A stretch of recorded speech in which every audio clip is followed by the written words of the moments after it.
Staro sajmište je naziv za nekadašnji prostor Beogradskog sajma, koji je zvanično otvoren 11. septembra 1937. godine. Sajamski kompleks je osmišljen i realizovan kao reprezentativan sajamski prostor, koji je trebalo da pokaže ekonomske ambicije mlade evropske kraljevine. A može se smatrati i arhitektonskom najavom budućeg Novog Beograda, jer je bio prva građevina sa leve strane reke Save.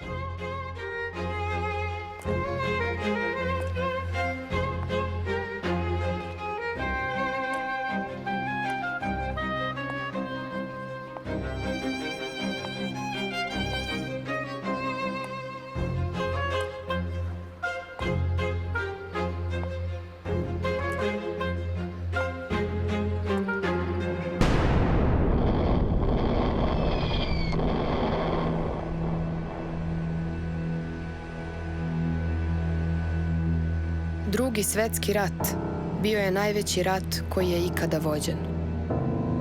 U svim ratovima se ubija i razara, ali ovaj rat je u našu zemlju doneo najtragičniji i najužasniji način za uništavanje života. Ubijanje naroda do potpunog istrebljenja.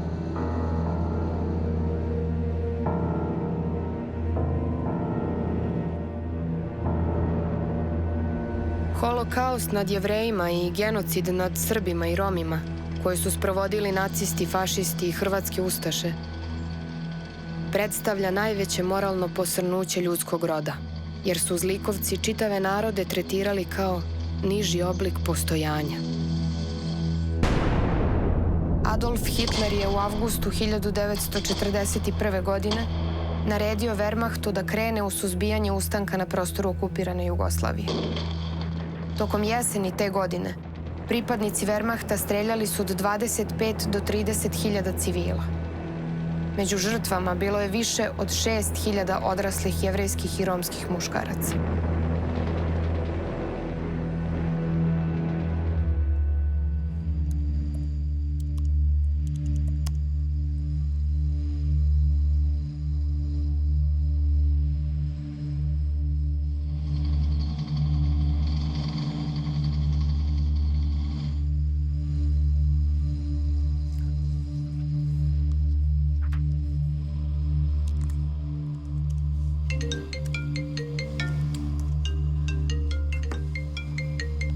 Da. Evo, radim neki film dokumentarni. Pa o jednoj jevrejskoj devojci. Zove se Hilda Dajč. Ma, užas. Ajde, zvaću te posle. Ajde.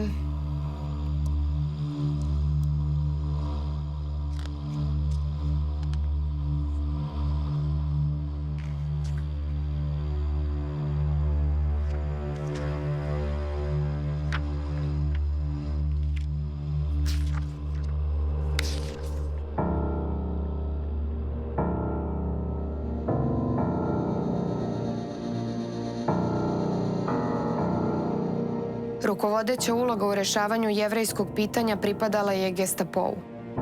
Gestapo je izdavao naloge domaćim vlastima i kontrolisao njihov rad. Progon i likvidaciju Jevreja pratila je nametljiva propagandna kampanja. Okupaciona uprava je, u nameri da internira jevrejske žene, decu i starce, za potrebe logora preuredila paviljone Beogradskog sajmišta.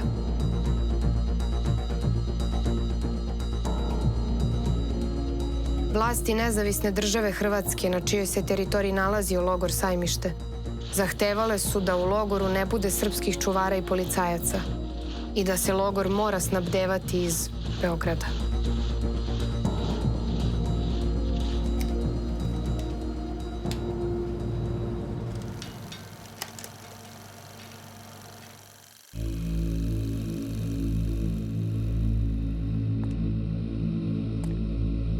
Tokom leta i jeseni 1941. većina odraslih muškaraca i Jevreja je streljana.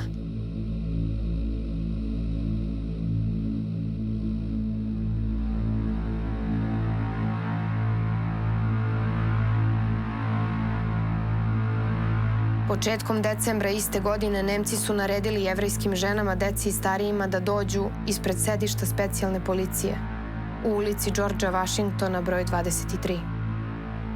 Odvedeni su u logor na Sajmištu.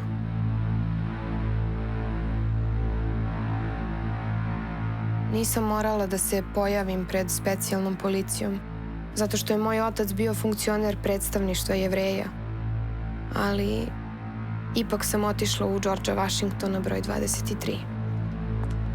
Htela sam da pomognem bolesnima i nemoćnima i stavila sam se na raspolaganje kao medicinska sestra. Tako sam i dospela u logor.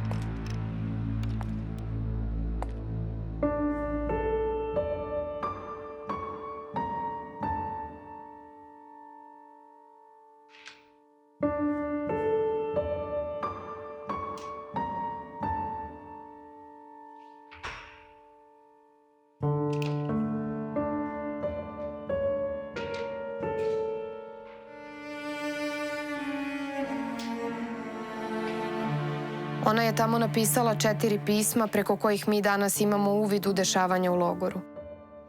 Prva 3 pisma čuvaju se u Jevrejskom istorijskom muzeju u Beogradu, a 4. se nalazi u Istorijskom arhivu Beograda.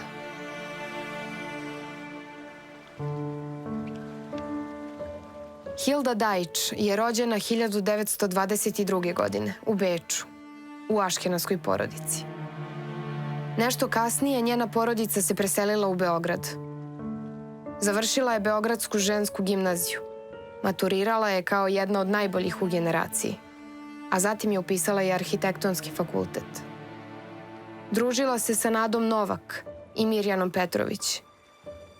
I njima je i pisala iz logora.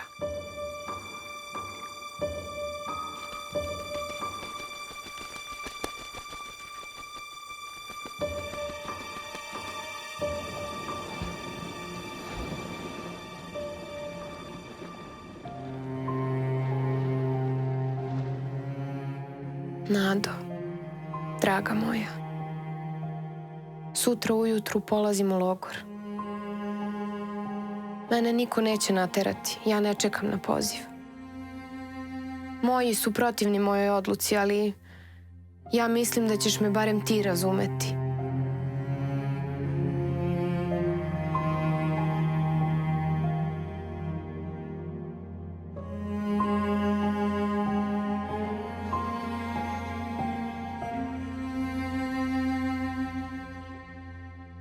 Ima toliko ljudi kojima je potrebna pomoć, da ja moram, po nalogu svoje savesti, da pređem preko sentimentalnih razloga u vezi sa porodicom i kućom i da se potpuno stavim u službu drugih. Po dopremanju u logor, jevrejske žene i deca smešteni su u velike izložbene paviljone. Za svaki i najmanji prekršaj pravila sledila je surova kazna.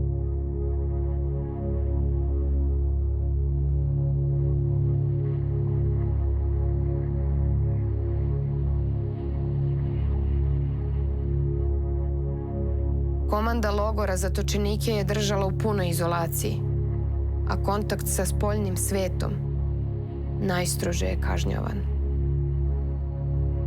Ali pisma su stizala.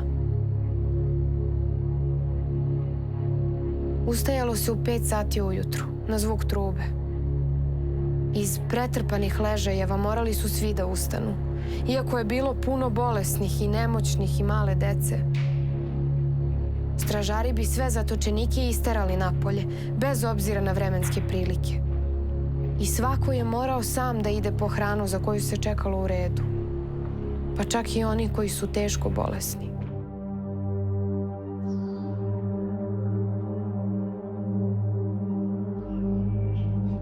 Hrana je bila nikakva i deljena je u prisustvu Nemaca koji su pritom logorašima upućivali najpogrdnije reči. Kanalizacija u logoru nije bila regulisana. Higijena zatočenika bila je u užasnom stanju, a na kupanje su odlazili samo oni kod kojih se u logorskoj bolnici našle vaši. Zbog teških uslova života u logoru raširile su se i razne bolesti. Najčešće su bile bolesti disajnih organa izazvane hladnoćom i iscrpljenošću zbog pothranjenosti.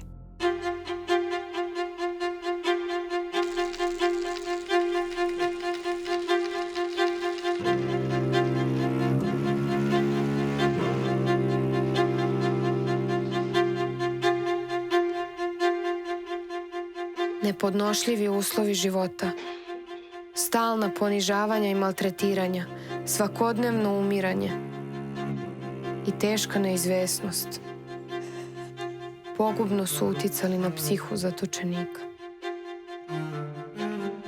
Mirjana, draga, ovde sada ima 2000 žena i dece.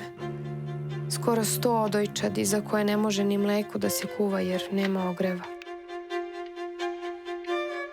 Čitam Hajnea i on mi prija. Imamo klozet udaljen pola kilometra. I to za 15 osoba na jedan put. Do 4 sata smo dobili samo malo kupusa. Ležim na samo malo slame. A deca su sa sviju strana i svetlost gori cele noći. I svaki čas nas zovu na zbor i sve prestupe strogo kažnjavaju. I stalno viču na nas. Idiotiše sa u bande.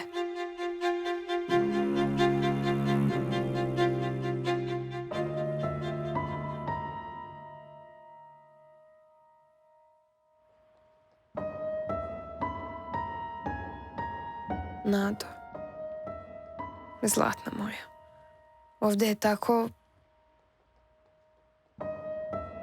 Ne znam ni kako da ga okarakterišem. Jednom reči, jedna velika štala za 5000 i više ljudi. Bez zida, bez ograde, sve u istoj odaji. Pojedinosti ovog čarobnog zamka sam opisala Mirjani, pa mi se ne da ponavljam.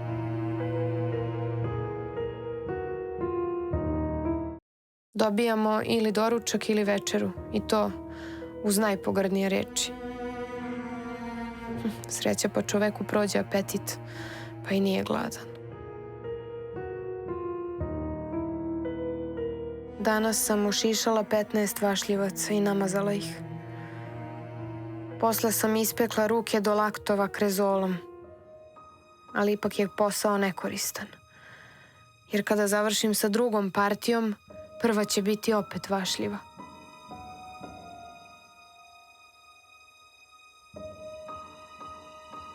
Mila moja, već smo tu skoro 9 nedelja i još sam pomalo pismena, još umem pomalo da mislim. Svako veče, bez izuzetka, čitam tvoja i Nadina pisma i to mi je jedini trenutak kada sam nešto drugo, a ne samo logorašica. Robija je zlato prema ovome. Mi ni ne znamo zašto, ni na koliko smo osuđeni. Sve na svetu je divno, čak i najbednija egzistencija van logora. A ovo je inkarnacija sviju zala. Blizu smo sveta, a tako udaljeni od svih. Ni sa kim nemamo veze. Život svakog pojedinca napolju teče kao da se pola kilometra dalje ne odigrava klanica 6000 nevinih.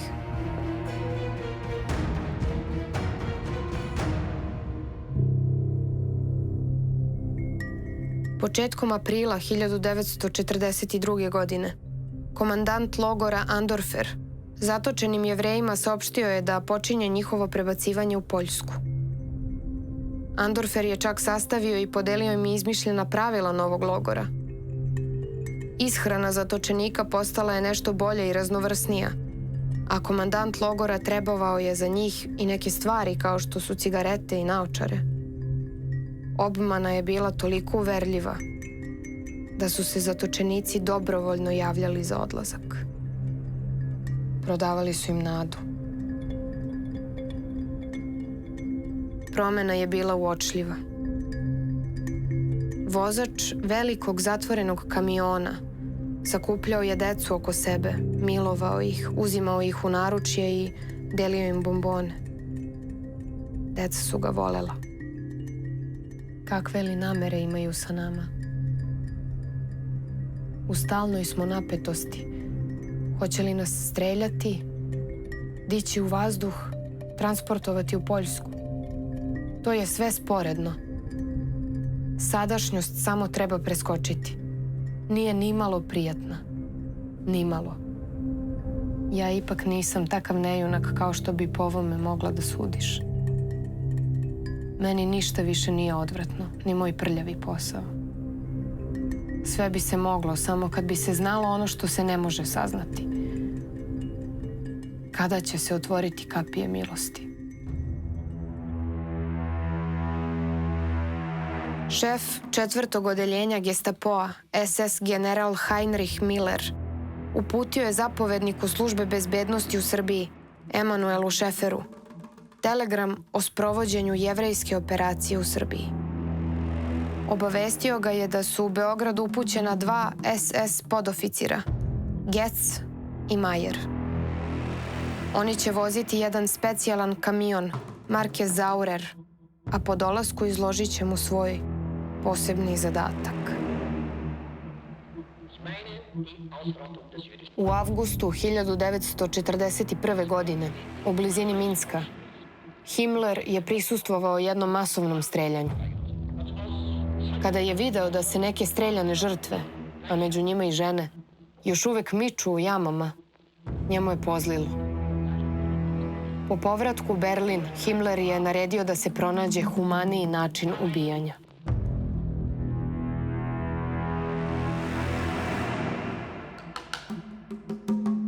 Zato je smišljena dušegupka. Ne samo zbog efikasnosti, već da egzekutori ne bi imali psihičkih problema. Sada je 2:30. Dežuram celu noć u ambulanti. U paviljonu kašlju u horu i čuje se kloparanje kiše sa krova.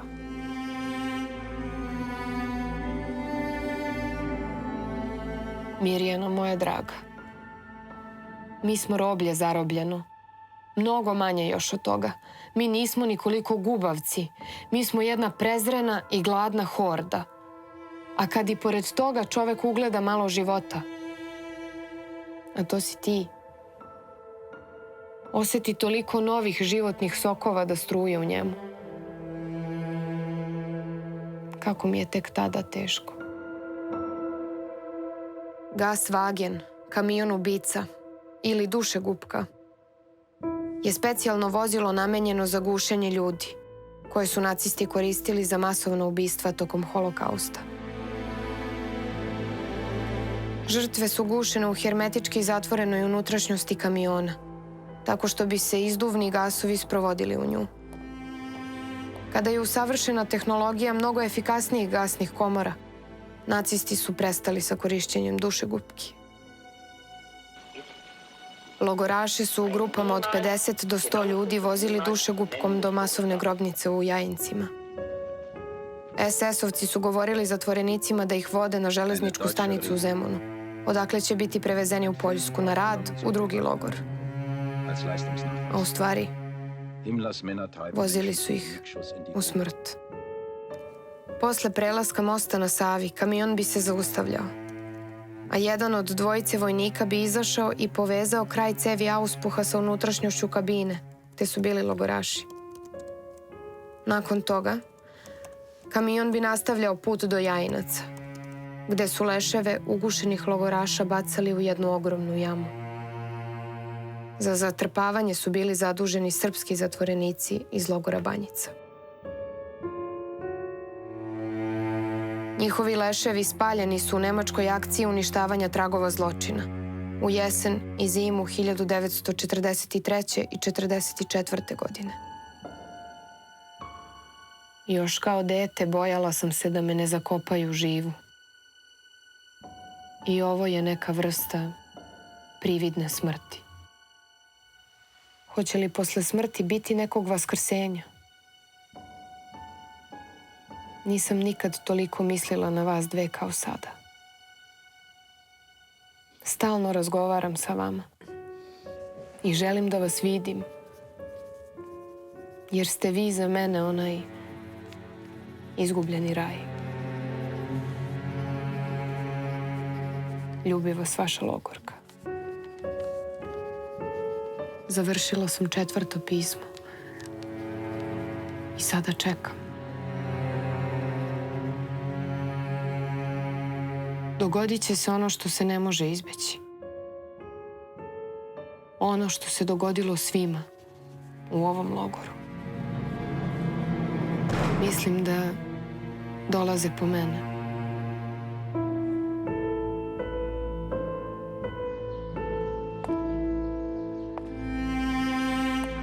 Tačan datum smrti Hilde Dajč i njene porodice nije poznat.